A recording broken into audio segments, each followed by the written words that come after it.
is Thomas Logan, and I want to welcome you to Accessibility Virtual Reality here inside of Mozilla Hubs.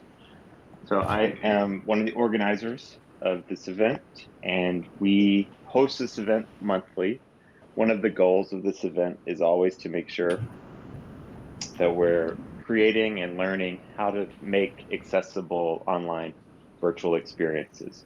So we always really appreciate anyone that comes to our events' feedback and perspective on how our events go. If you have thoughts on how we can improve the accessibility of this experience, please share those with us. We do have conversations with the Mozilla Hubs team, and we've been very happy with working with the Mozilla Hubs team. They've been responsive to our requests in ensuring that this environment is accessible. So we always want that feedback.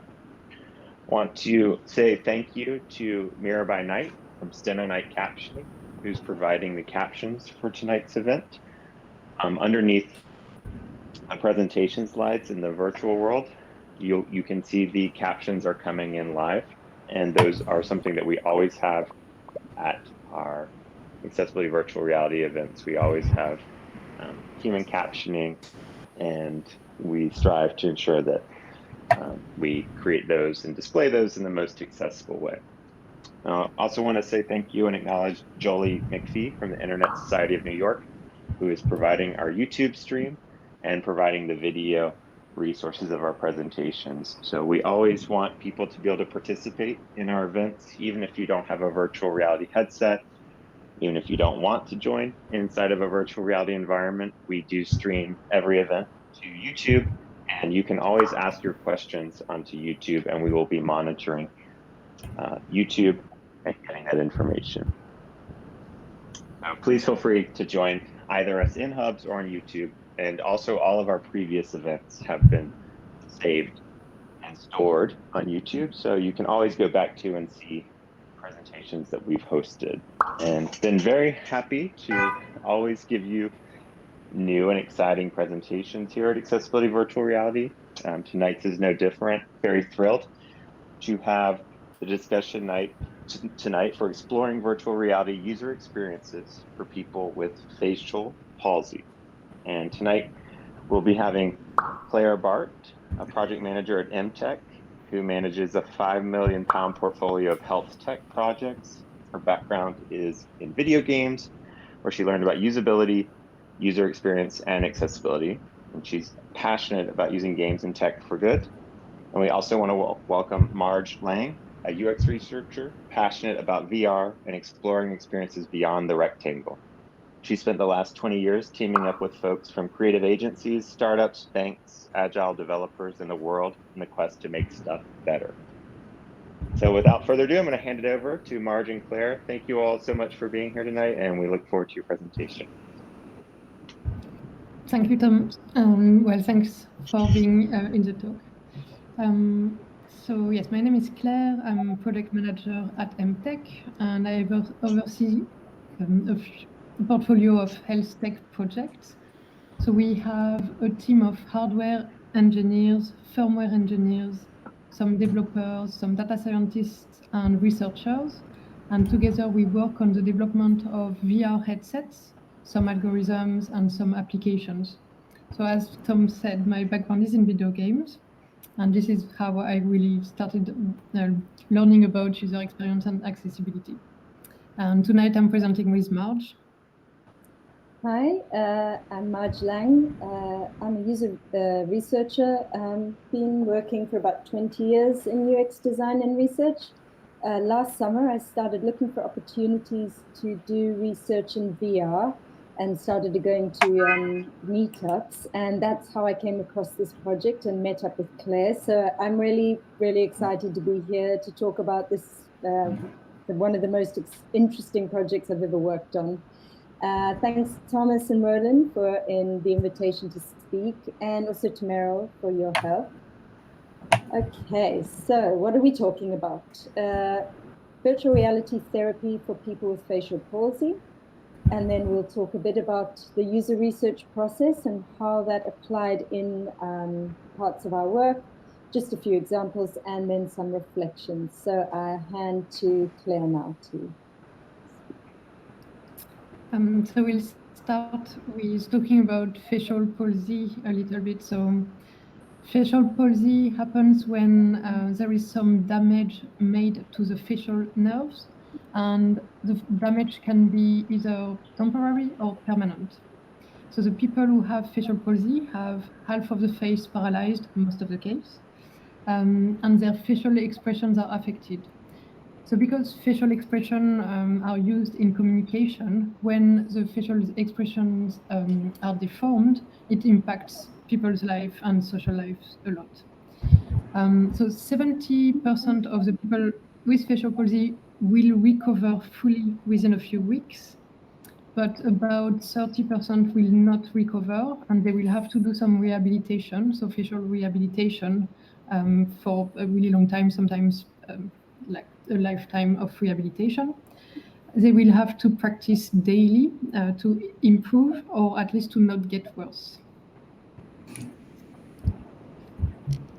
So there are several challenges for people with facial palsy. So one of the biggest challenge is to understand how their face work, because they cannot feel some part of their face and they cannot move it. So they don't know if their muscle is activating or not. Sometimes they develop some involuntary movement. So in the picture here, you can see that the lady, when the lady is smiling, one of her eye closes, and she cannot control this movement of the eye. And because of all this contraction in the face can become tight or painful. So the rehabilitation program is about massaging the face, doing some muscle relaxation, and practicing some really small and controlled expressions.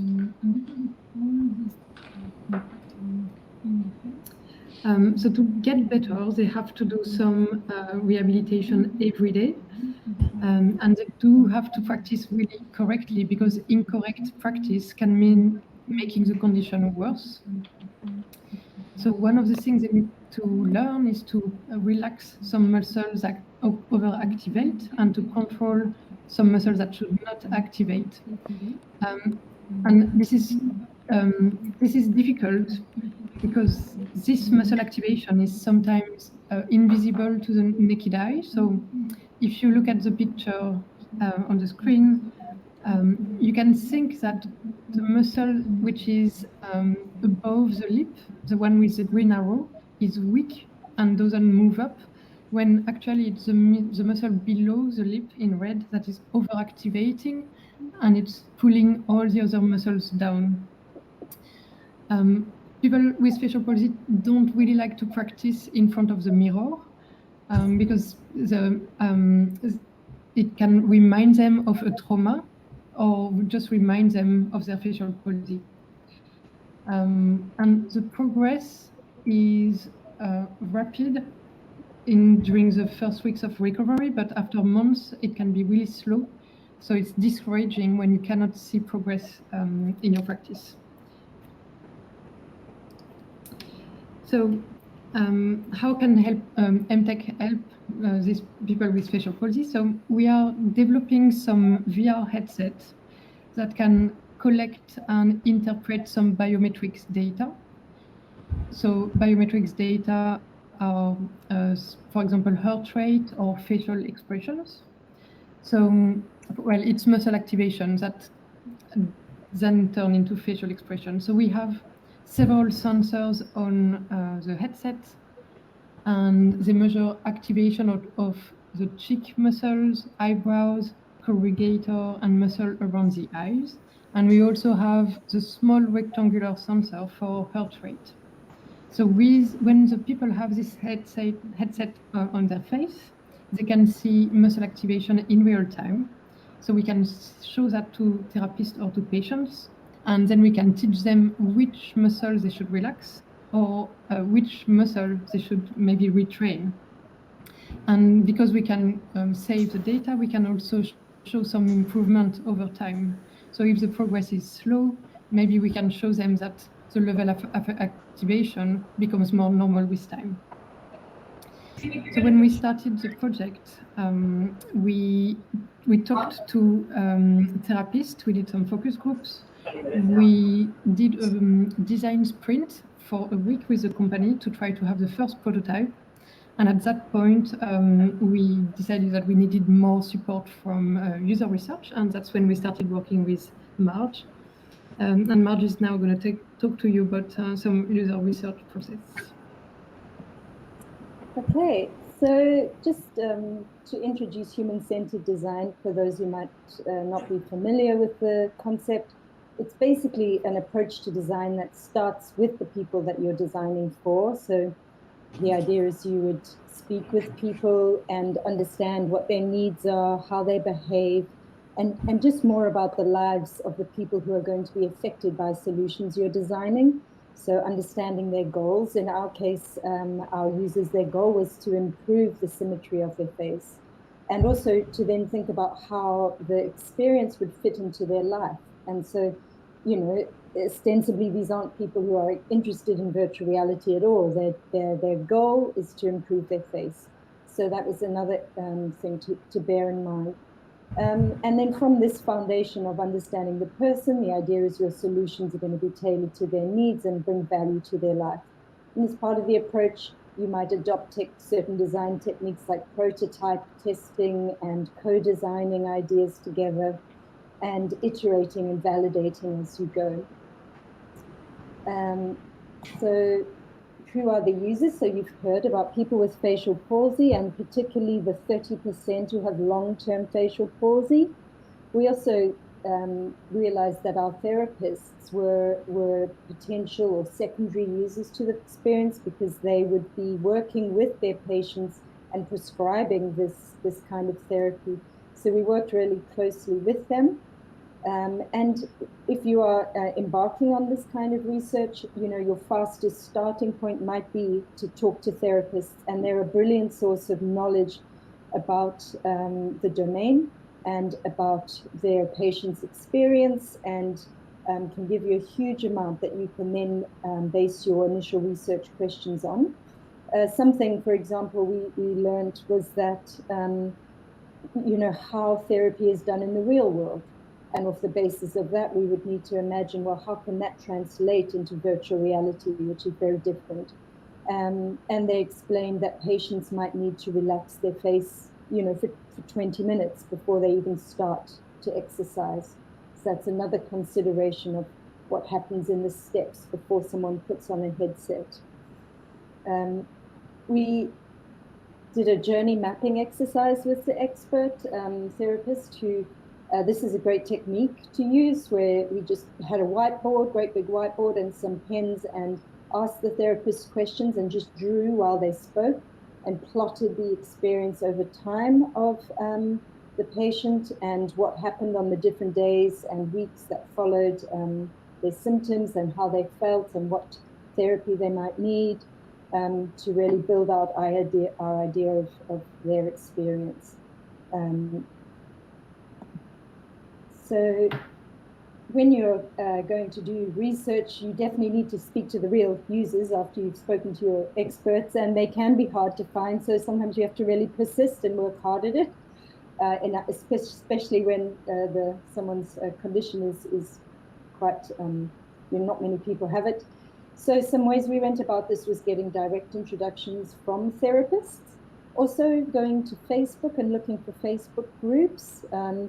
And you do need to be very transparent and go directly to the admins of Facebook groups and explain what your purpose is, and they can choose to allow you or not. But that's a really great way to do shout out for research participants if they are welcoming.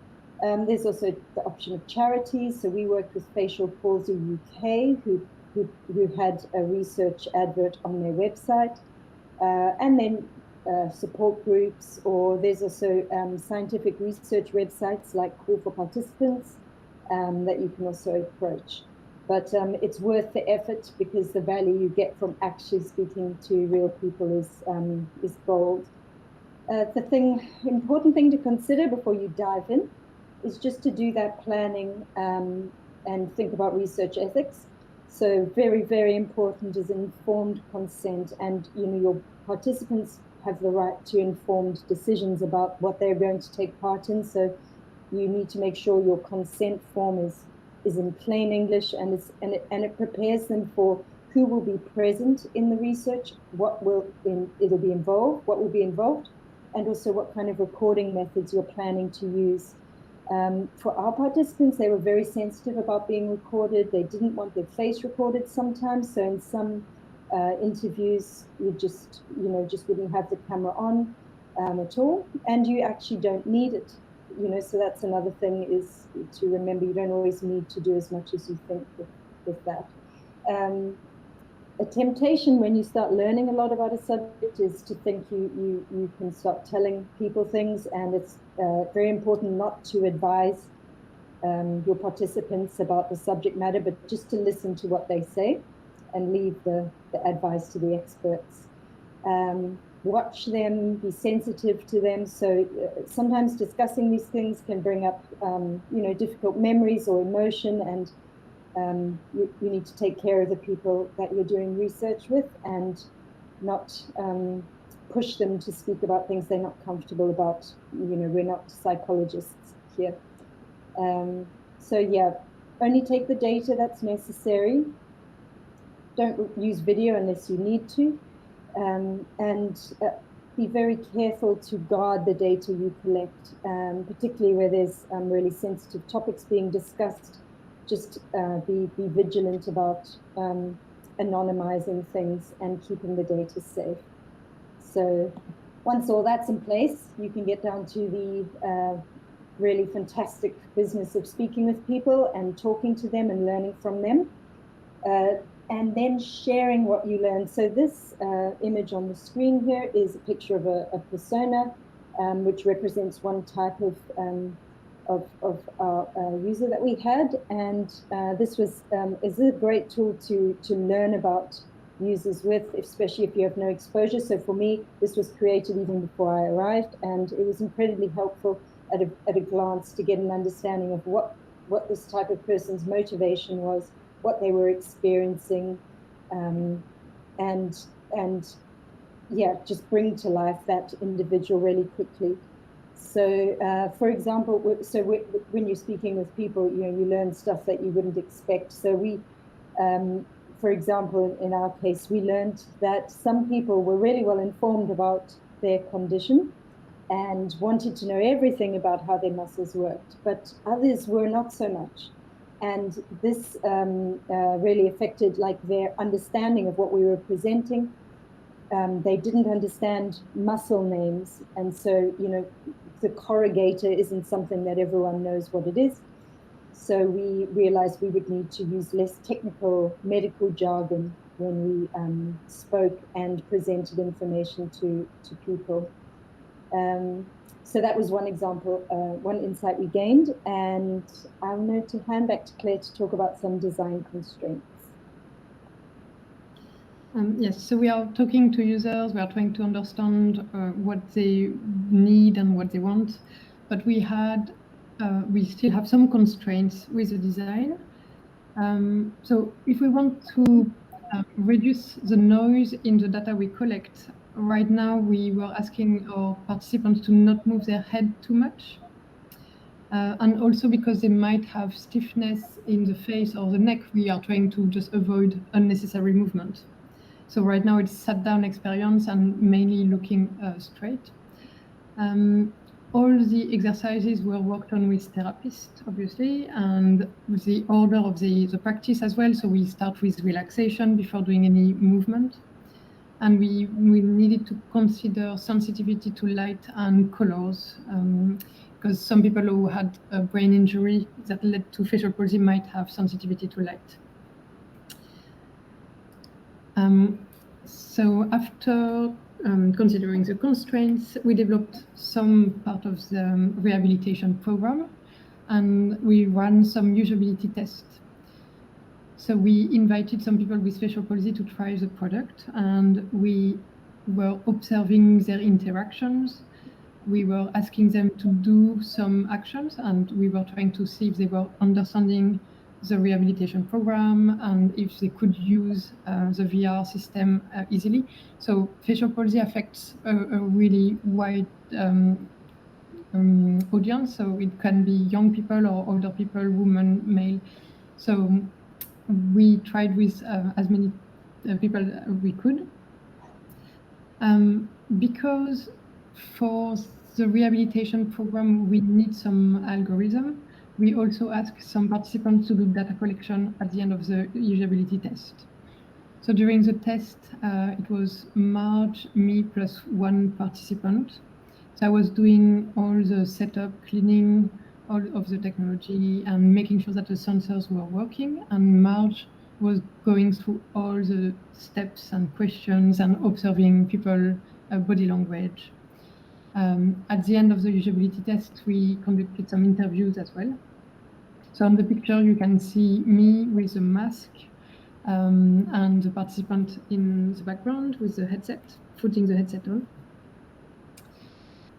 So for this usability test, we needed our headset with integrated sensors, a laptop that could run quite a few programs at the same time. We had a GoPro to record the full session and being able to come back to it later and maybe rewatch some section of the usability test. So on the laptop, we had a program called Air Server, and this program was casting what the users was seeing in VR. So as observer, we could see where they were in the VR scene. So webcam was recording the participant's face, quite close-ups.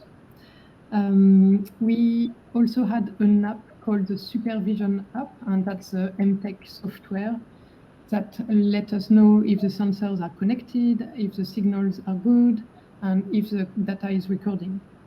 And everything was recording via OBS, so it's a video capture to record all this information. And we recorded everything, so to be able to go back and re-listen to some sections or rewatch some sections, but also to share some highlights with the team. So we started usability test just before the first lockdown, and this is we had already some rules to make sure that the place was safe. So we took really a lot of measures to make sure that everything was sanitized. We had hand sanitizer, gloves, alcohol wipes, and masks. We had all the windows open constantly, and between participants, we sprayed all the equipment and wiped everything. So when you run a usability test, there is a lot of steps and checks to be done. So with COVID, it was just additional steps. So that was for the setup. And now Marge will tell you what we tested during this test. Okay, so what we're going to do shortly is watch the two very short clips of parts of what we tested. And the first one you'll see is a sequence where the participant records different facial expressions, and we are measuring their muscle movement while they do that. And the second part is where they are doing a bit of the relaxation, one of the relaxation exercises. So I think Thomas is going to give some instruction here. Yes, thank you. And also I'm going to take a quick pause. The captions are not displayed on the screen. So one of the things that happened, this is a bug that we will note. For the Hubs team, I'm going to replace the slides. I think when we were clicking in and out of them, they increased in size and started covering the captions. So feedback for the Hubs team. Give me one moment to reposition. And thanks, Mirabai, for letting us know that. Okay, great. So now I've got the slides addressed again. The instructions for watching the video, Jolie for getting the video on the YouTube stream. Also want to take a note for this. But for people in the room, we've placed the video in the back of the space. So behind you, the video is existing in the virtual space, in 3D space. But we can also watch the video from your objects menu. So if you look in at the top right of your screen and look for the objects menu, only one of the objects starts with YouTube at the beginning. And so if you want to make sure you can see the video sort of at the largest resolution and maybe the easiest, you may want to hover over the YouTube video from the objects list. But otherwise, you can walk up to the video as well in our space and watch it. And Marge, would you like to start playing the video? Okay, great. Hopefully there's no volume on it. Yeah, so if you can see here, this is the recording of expression. And then there's a recording of another expression. I think the second one is a smile. Yeah, that's it. And then this is the relaxation. So the participant is concentrating on the blue jar, and they are trying to relax their muscles in their face, and the bar moves down as their face relaxes. And they're in a sort of calm environment. And there would normally be audio instructions playing. Okay, so that's it. It's just repeating.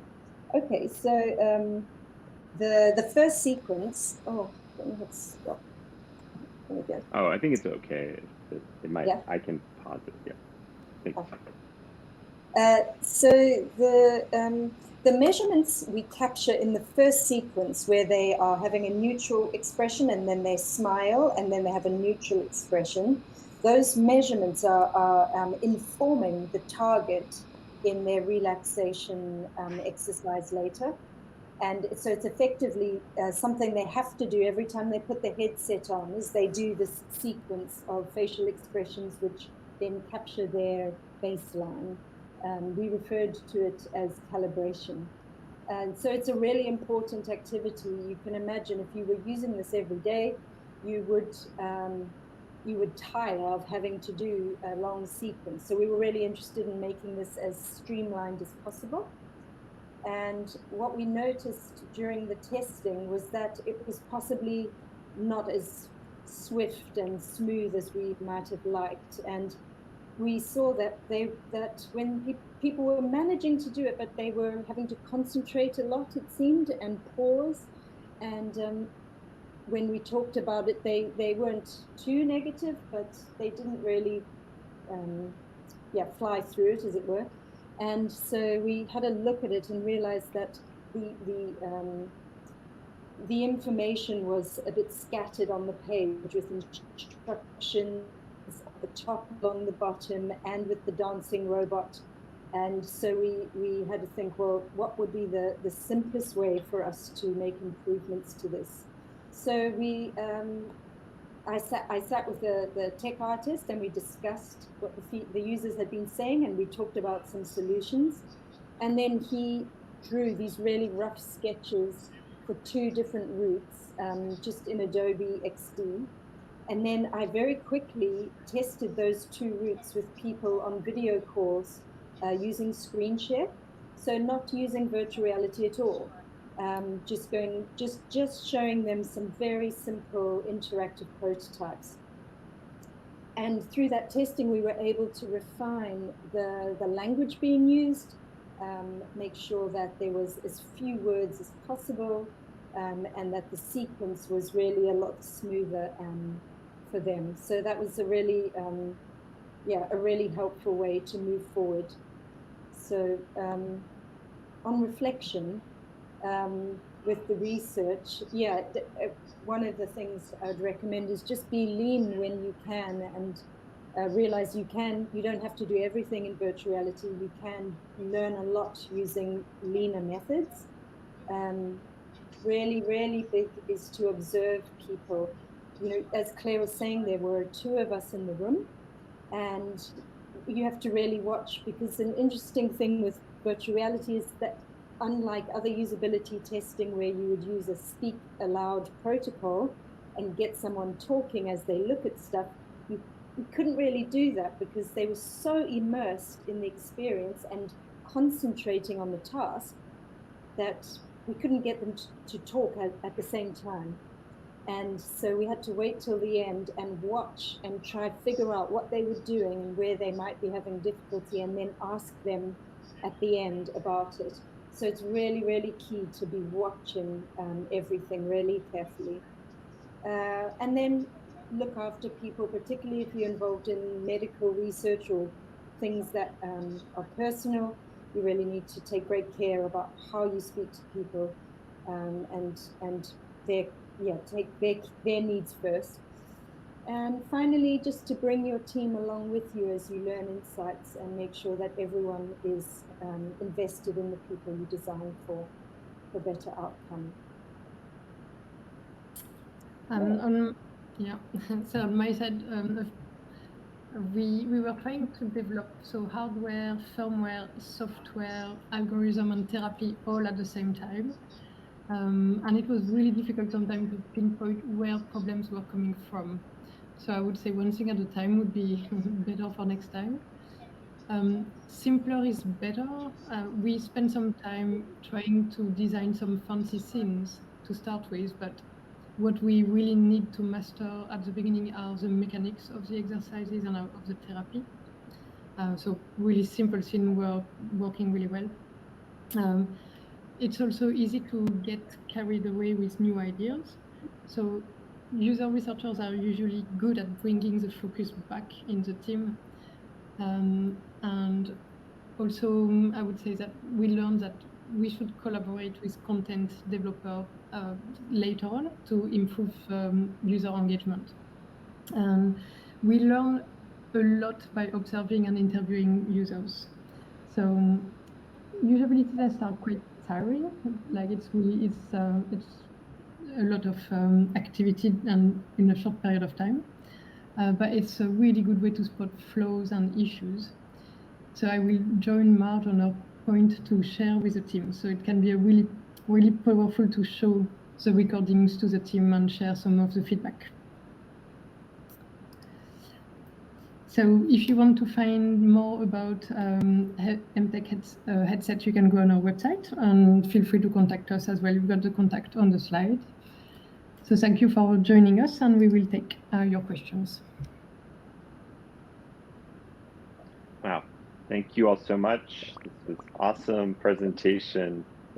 I just want to also acknowledge I really knew nothing about facial palsy or thinking about how technology can be used with this. So this is really cool as someone that works in accessibility for many years. I think what you all are working on is really, really cool and really interesting. I'm going to start off with a question, and then we'll take questions here in the audience. But my first question was basically on the one thing that was mentioned was that you have to be careful about incorrect exercise can make the condition worse. And I was curious, like with just in the practice or the rehabilitation, like could you give an example of one? Like would that be something that the system can detect or point out that you're doing an exercise? Like how would it be able to know that you're doing exercise incorrectly? So you might not know when you do the practice that you are doing something incorrectly, but you might find out weeks later, because if you have overworked a muscle that was working normally but you didn't realize, you will create some new imbalance in your face when you already have this unbalance in the face. So you don't want to create more of it by working and training muscles that should not be activating more. So that's an example. Or you can, the advice of the therapist is at the beginning, learn to relax your face. Don't practice expressions, because again, you can just retrain the wrong muscle. So you won't know it if you don't talk to a therapist or if you can't feel muscle activation in your face. That's great, thank you. Yeah, so that goes into the two examples you showed in the video, that one of the exercises to do a smile facial expression, and one one is to do a totally relaxed. So yeah, it's really cool. Thank you. I have a question over here. People can hear me. I'm not sure my mic is. Yeah, we can hear you. Go for it. Okay. I can't hear you. I'm just really curious. So I saw that you had the sensor rig kind of hooked up to the VR headset, which looked really awesome. And you mentioned that when we were having trouble with it, you did try doing it just over video conference. I'm curious, I guess, it seems like the headset was kind of a useful platform for those sensors, but that going through the exercises was possible without having the actual immersive environment. Was the main benefit of the immersive environment that just intense focus you're talking about, where people are hard to be interrupted? Or if not, what would you say were the other benefits of doing it in VR? So the project started a few years ago with some glasses, which could read facial expression as well. But they were looking at skin movement instead of EMG. So this new technology now is looking at muscle activation and not skin movement. But it's true that we can do the same with an open face. So we also have this technology of an open face, which allows you to do the exercise in front of a computer instead of in VR. But in VR, as you said, you really control the environment and you can take the time to focus on your exercises. So VR is not required, but it's a good way to immerse yourself in your therapy, doing your exercises, and for us to really control what they see for their therapy. Gotcha. I think you mentioned too, one of the feedback was that several participants didn't necessarily want to see their face or have their face displayed. So is that something where in the virtual avatar, like that helps alleviate that, where they don't feel as much pressure if it's not their actual face, or is that anything that was studied? I guess that's a byproduct of the fact that they're wearing the headset and they're not having to look at their face. Maybe not an intent or a reason for using the VR, but a helpful byproduct. Interesting. There is maybe in the future, when we get better at producing avatars that look like you and don't look too awkward, we are thinking of giving the patients their own avatar and practice their own expression so they could re-see their face. But right now it looks a little bit, the uncanny valley when you have your avatar, but it's like you, but not exactly like you. And in the end, it's more awkward than anything else.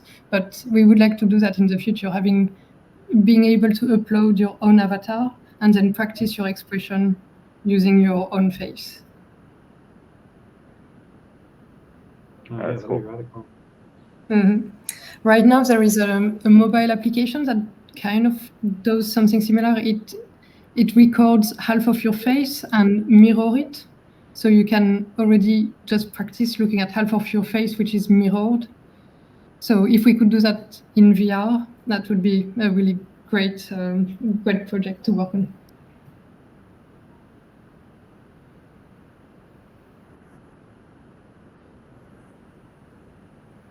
Could you talk about too, I might have missed this at the very beginning, but you mentioned that the people that have facial palsy and need to do rehabilitation, it's a very broad and diverse group. Is there like a certain group that it's the largest group, or like the largest cohort of people, or like the most standard user for this type of tech?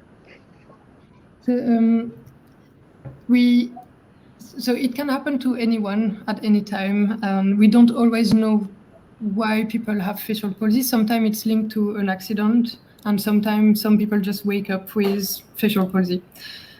But at some point we discussed who who shall we target? Because we can't design for everyone, so most of the time we try to target the population.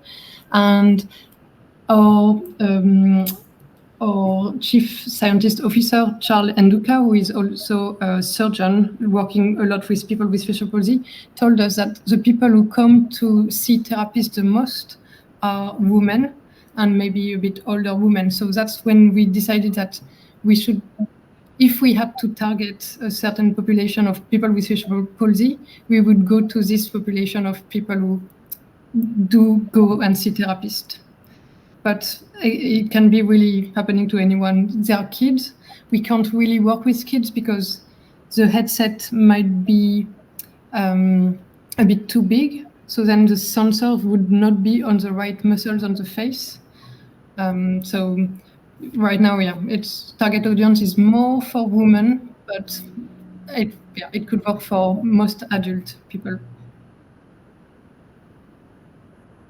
And also one other question, just for the like big picture solution, is the idea that people have access to this headset when they go into see like the clinician, or is this something where they should have it at home and be doing it every day? Like, or is there a certain, what's the expectation that like patients would take the device home with them or have access to the device at home?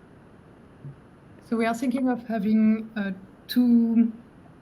the same product but for two audiences. So one for the therapist. So therapists could have their own rehabilitation program to teach their patients how to use it and maybe show them the right expressions.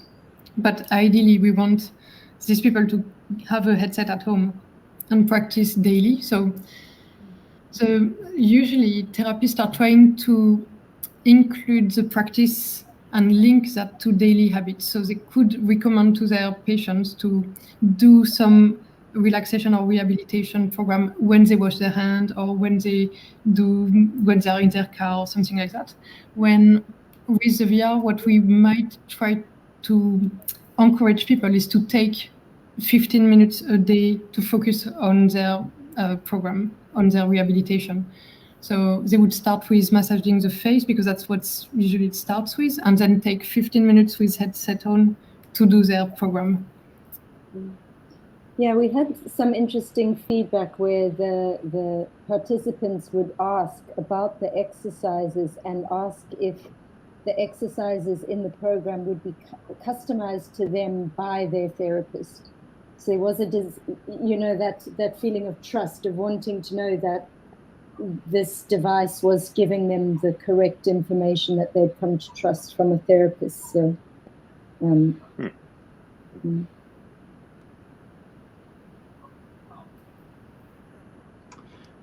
I'm curious how, in terms of taking these devices and the platforms that you use to make the software and using it for this kind of rehabilitative purpose, what were some of the major kind of design and development difficulties you ran into, and if there's anything you feel like, I'm not sure if you use Unity, but if any of the platforms that you used could potentially do better to make your life easier.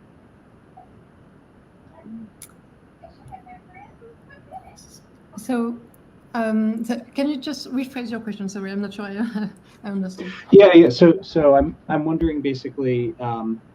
Well, first, do you know what platform you used? Was it Unity or a different? Yeah. It's Unity. Yeah. Mm-hmm. Unity. Yeah. I'm curious if, I guess, was there anything that you found? One of the things we found in accessibility is, speaking of things like captions, there's not really a good system for captions in VR so far that we've seen that's kind of universal that could be applied with Unity.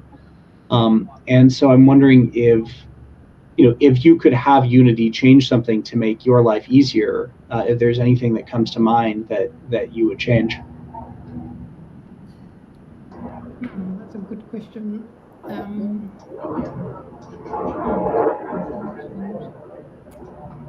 So I think the idea is that MTech is trying to provide what Unity doesn't provide. So we are working on a SDK that everyone can integrate with. So it means that if you are developing a VR experience and you would like to use our technology, we send you the SDK and you should be able to integrate. So maybe Unity could have our SDK integrated directly, but that might be a big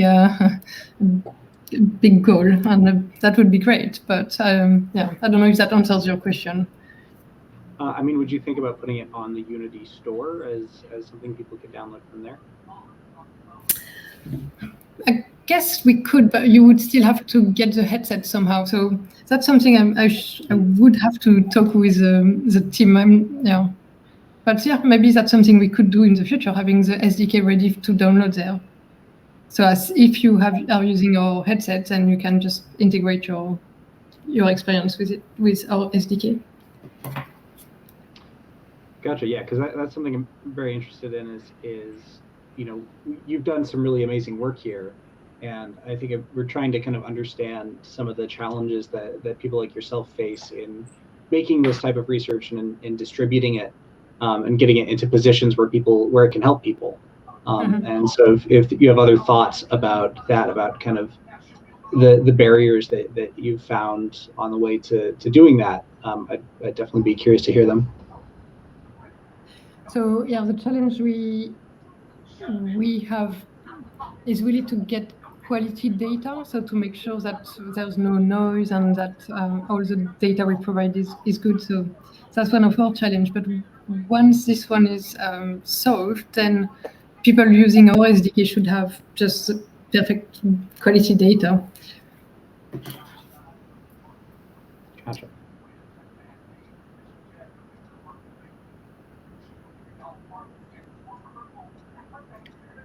I wanted to ask, I would be one of the patients if I would send this, where I would want to learn all the muscles, and I would be someone that's like, oh, this, if I need to know this, I would want to know this. Is that something that the software like helps educate you, or can it educate you on like the specific muscles you're using? If you were one of the people that wanted to have that kind of information. Well, one of the screens that was in the experience that we didn't demonstrate today actually shows, this is where we learned that the muscle names weren't, dropping for some of the people, was because there was a face that would light up the different parts as your muscle activated. So people got really excited when they saw that, because they would see their cheek, a little light would flash, and they'd be like, oh, I didn't realize that's what my cheek is doing. I need that to do that less, basically. And we had the labels of those muscles were there. So some people were happy with that, and others it was just like scary, meaningless situation. So I guess that would be a design challenge in figuring out how to cater to both people. Yeah, it's really interesting, and like you said, I guess you have to consider people that want that and people that don't want that. Yeah. Interesting. Yeah. Any other questions here? Oh, sorry. Go ahead. Actually, Mark. I was going to say, the therapists really want the patients to know those things. The therapists want to use that kind of language, but you can't force it on people. Oh, interesting. So the therapist's design goal would be that they want that information to be part of it. They want the patients to understand how their face works. They want the patients to engage with that level of detail, because the more the patient understands, theoretically, the more the better they'll be with their therapy. But some people just don't want that. That makes sense. Do we have any other questions here in the audience?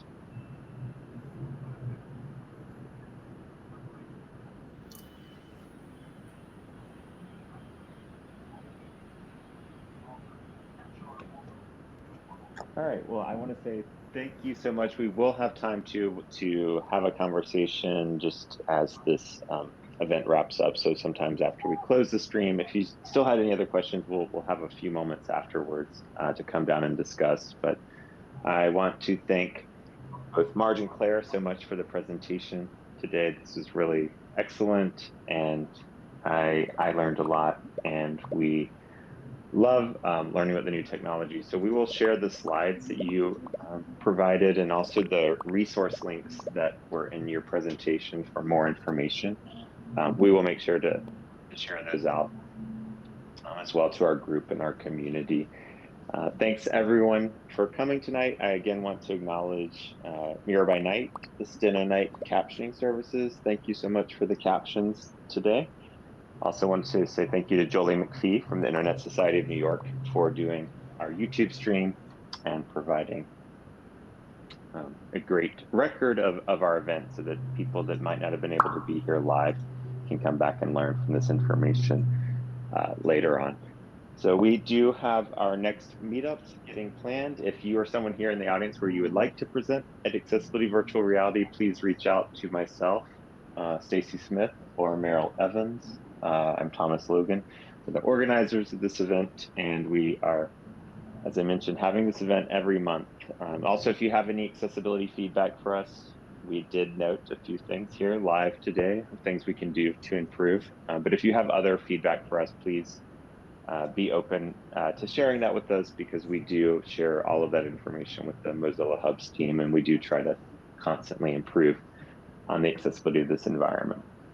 So again, just big thank you again to our presenters. Show us some emojis, and thank you both for being here tonight. We really appreciate the presentation. Thank you for the invite. It was great to be here. Thanks for having us. Yeah, thanks very much.